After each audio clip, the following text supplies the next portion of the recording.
As part of our 2021 Outlook series, over the coming weeks, my Wellington colleagues will offer insights on what the new year may have in store for the global macro backdrop, as well as thematic trends in sustainable and alternative investing. Members of our multi-asset and investment strategy teams will provide perspectives across asset classes, and equity and fixed income portfolio managers will take deeper dives on specific opportunities and risks in those asset classes. Here, for the next few minutes, I'm going to kick off the series with a look at the geopolitical dynamics I believe will drive events and markets in 2021 and beyond. First, the foreign policy of the Biden administration will be driven by great power competition, as it was under President Trump. Rebuilding U.S. geopolitical influence, however, will not be easy. To do so, the Biden team will emphasize greater coordination with U.S. allies, particularly in Europe, and attempt to restore U.S. leadership across multinational institutions. In an increasingly multipolar world, the most important geopolitical dynamic to watch will be the U.S. approach to China. The Biden team is likely to prioritize diplomacy over reciprocal tariffs.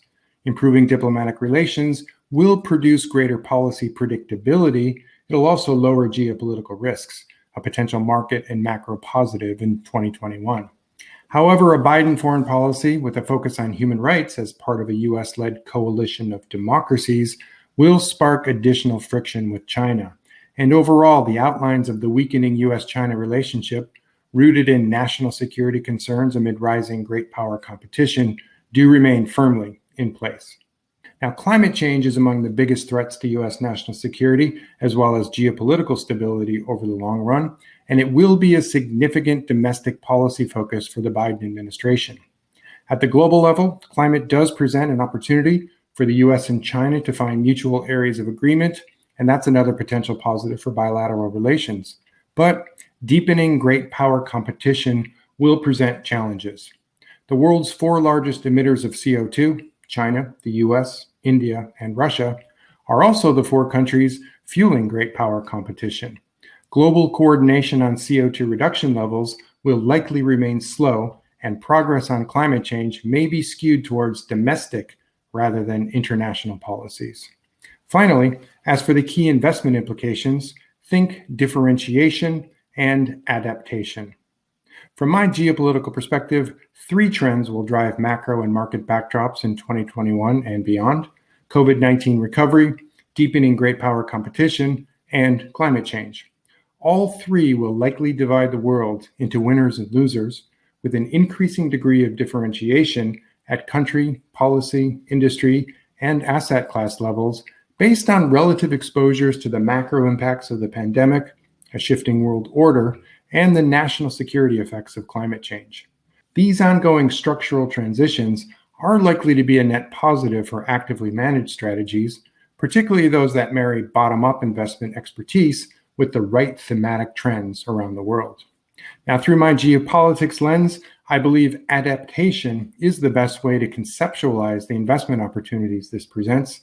That's because trillions of dollars of capital are likely to be reallocated in coming years to help governments, businesses, and individuals adapt to a rapidly changing structural backdrop.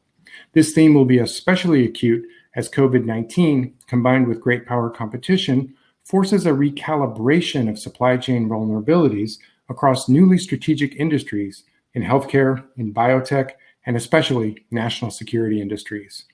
All of this will likely be supportive of defense spending globally, but in particular, I expect sustained demand and an increased policy focus for dual-use technologies that are now at the heart of shifting military doctrines, including semiconductors, next-generation communications, a variety of space technologies, and especially artificial intelligence as applied to national security, given its potential to alter future economic and military balances of power. The opportunity for climate adaptation may be even greater. The best climate science indicates our planet will continue to warm for decades or longer.